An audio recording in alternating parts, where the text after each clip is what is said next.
हमारी तो रोज ही एकादशी हो जाती है।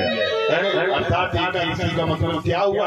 एकादशी व्रत का दिन होता है, तो लोग महीने में 2 दिन व्रत रहते हैं। हमारी तो रोज एकादशी है, यहाँ मेरे घर में कुछ है ही नहीं, इसलिए नित्य प्रति एकादशी हो, नित्य एकादशी है मेरे घर में।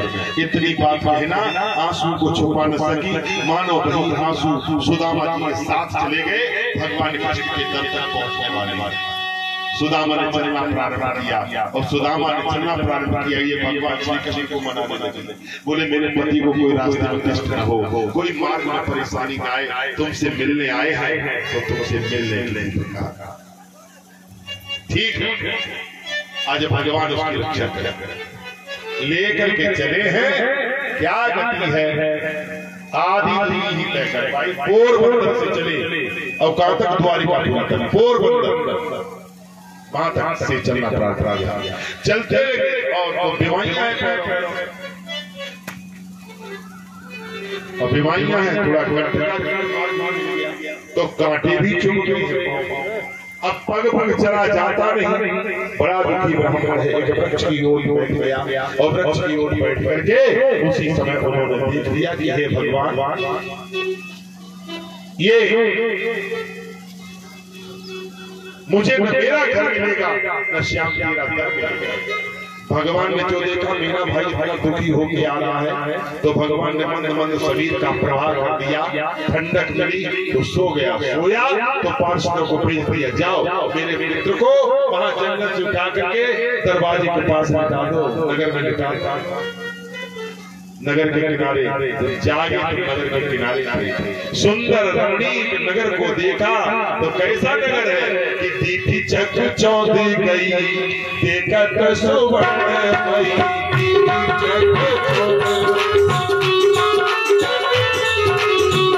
एक से अनेक आवे द्वारिका के भोग, एक से अनेक आवे द्वारिका के भोग।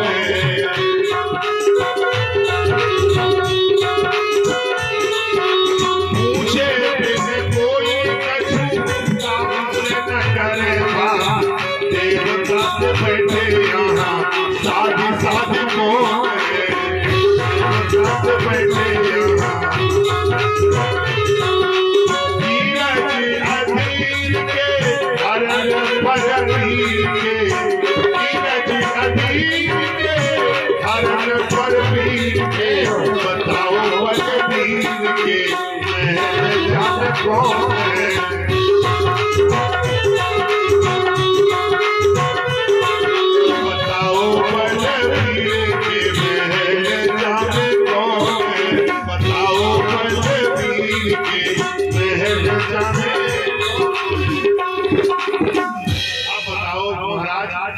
देवताओं से बैठे हो, बताओ कहाँ जगदीश्वर का घर है? लोगों ने जब तुम कौन हो तो बोले हम इनके साड़ू हैं। और जो साड़ू का बोले साड़ू भाई ये तो था, वो श्रीपति है, लक्ष्मी के पति है, और तुम ऐसे दरिद्र हो। उन्होंने कहा साड़ू लक्ष्मी 2 बहने, एक लक्ष्मी जी एक दरिद्रता, तो लक्ष्मी भी आई नारायण को और दरिद्रता हम ब्राह्मण को भी आई, इसलिए हम साड़ू।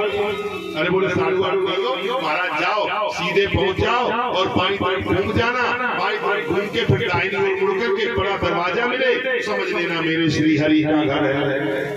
बोले ठीक है, बड़ा सा घर देखा है। द्वार पहुंच गए, अंदर घुसने लगे, पहरेदार खड़े थे, पहरेदार ने रोक दिया और द्वार पर कहने लगे कहाँ जा रहे हो ब्राह्मण? यहाँ देवताओं को 6 महीने लगते हैं, देखो वो आगे पंक्ति लगी है देवताओं की है और वो भगवान के दर्शन के लिए खड़े हैं और तुम सीधे चलने लगे। लौट जाओ यहाँ, अभी तुम्हारा कोई 6 महीने पहले नंबर नहीं। अब तो भगवान ने सोचा बेकार आना हो गया, 6 महीने मेरे बच्चों का क्या होगा, मेरी पत्नी का क्या होगा, वहाँ कोई कुछ कमाने खाने वाले नहीं है, उनका क्या करेंगे? अरे तुम भगवान के लिए चलती हो तो भगवान को ही छोड़ दो, अपने आप सब देख लेंगे। इन्होंने आकर के भगवान को देखा नहीं, सोच मेरी पत्नी क्या करेंगे। और जब लौट आया उनको तो वो लौटने लगे। अचानक एक ने कहा कि इस ब्राह्मण से पूछ तो लो कि ये मिलने आया, सीधा जा रहा था, कुछ कारण तो नहीं है? नहीं, जगदीश्वर चिल्लाए। हाँ बोले ठीक बात है, बड़ा विचित्र ब्राह्मण है। कहा पंडित जी एक काम करो, आप उनके कौन लगते हो? बोले मैं उनके साथ हूँ, इसलिए वो मेरे मित्र है, और मित्र है तो मित्र से मिलने आयो तो, लेकिन मिलन तो नहीं संभव है।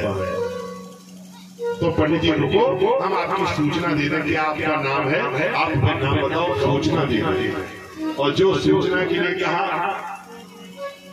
तो चल दिया द्वारपाल, और भगवान श्री हरि जहाँ विराजमान थे उन्हीं से जाकर के कह दिया रुक्मिणीनाथ आज आपके द्वारे पर विप्र आया है। यद्यपि प्रभु सब कुछ जानते हैं कौन आया है, और फिर भी उन्होंने कैसी लीला को रच दिया है। कैसा ब्राह्मण, बड़ा विचित्र ब्राह्मण। कैसा है कि शीश पगाना जगा तन में, प्रभु जाने को आए बसे के ही गामा। शीश पगाना जगा तन में, दो पटी सी लगी दो पटी, और पाए वो पाने होती नहीं सामा। द्वारे खड़ो तुझ दुर्बल देख, रहो चकितो वसुधा देवामा। पूछत दीन दयाल को नाम, बतावत आपो जो नाम सुदामा। पूछत दीन दयाल को नाम, बतावत आपो जो नाम। और जो सुदामा का नाम लिया, भगवान ने कहा क्या कह रहे हो, क्या नाम है उसका? बोले